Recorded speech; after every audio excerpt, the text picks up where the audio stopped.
நீலகிரி மாவட்டத்தில் உறைபனிக்கு வாய்ப்பிருப்பதாக வானிலை ஆய்வு மையம் அறிவித்திருந்த நிலையில் இன்று பல்வேறு பகுதிகளில் உறைபனி படிந்து காணப்படுகிறது. இதுபற்றிய விவரங்களை அங்கிருக்கும் நம்முடைய செய்தியாளர் சிவசாமியிடம் கேட்கலாம். சிவசாமி, வழக்கமாக உதகையில் வரக்கூடிய குளிர்காலம் என்பது ஒரு மாதத்திற்கு பிறகாகவே இந்த முறை இருக்கிறது. இருப்பினும் கூட உதகையில் எந்த அளவிற்கு வெப்பநிலை காணப்படுகிறது? மேலும் குளிர் பல பகுதிகளில் காணப்படுகிறதா?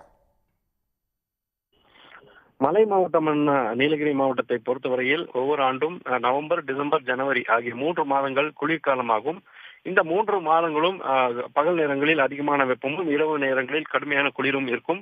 குறிப்பாக அதிகாலை நேரங்களில் உறைபனி பொழிவு என்பது காணப்படும். இதனால் பொதுமக்களின் இயல்பு வாழ்க்கை என்பது பாதிக்கப்படுவது வழக்கம். ஆனால் நடப்பு குளிர்கால சீசனை பொறுத்தவரையில் கடந்த நவம்பர், டிசம்பர் ஆகிய 2 மாதங்களும் தமிழகத்தில் அரபிக்கடல் மற்றும் வங்கக்கடல் பகுதிகளில் ஏற்பட்ட காற்று சுழற்சி காரணமாக மழையானது பல்வேறு மாவட்டங்களில் தொடர்ந்து பெய்ததனால் இந்த நீலகிரி மாவட்டத்தில் குளிர்கால சீசன் என்பது தொடங்கப்படாமல் இருந்தது.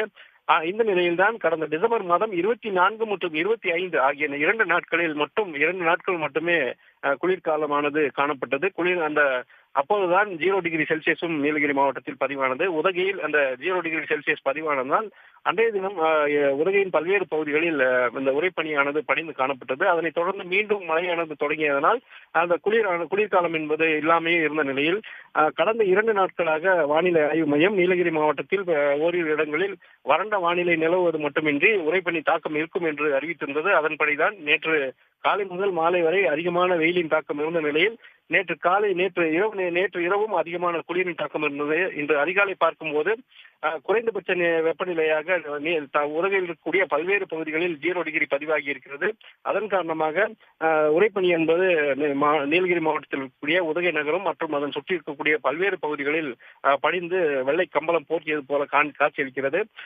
குறிப்பாக தலைக்குண்டா, HPF, ஃபிங்கர் போஸ்ட், காந்தல் பகுதிகளில் 0 டிகிரி என்பது பதிவாகி இருக்கிறது. அதற்கு அடுத்தபடியாக தாவரியல் பூங்காவில் குறைந்தபட்ச வெப்பநிலையாக 2.8 டிகிரி செல்சியஸ் வெப்பநிலை பதிவாகி இருக்கிறது. இதன் காரணமாக பொதுமக்களின் இயல்பு வாழ்க்கை என்பது கடுமையாக பாதிக்கப்பட்டு வீடுகளில் முடங்கி இருக்கிறார்கள்.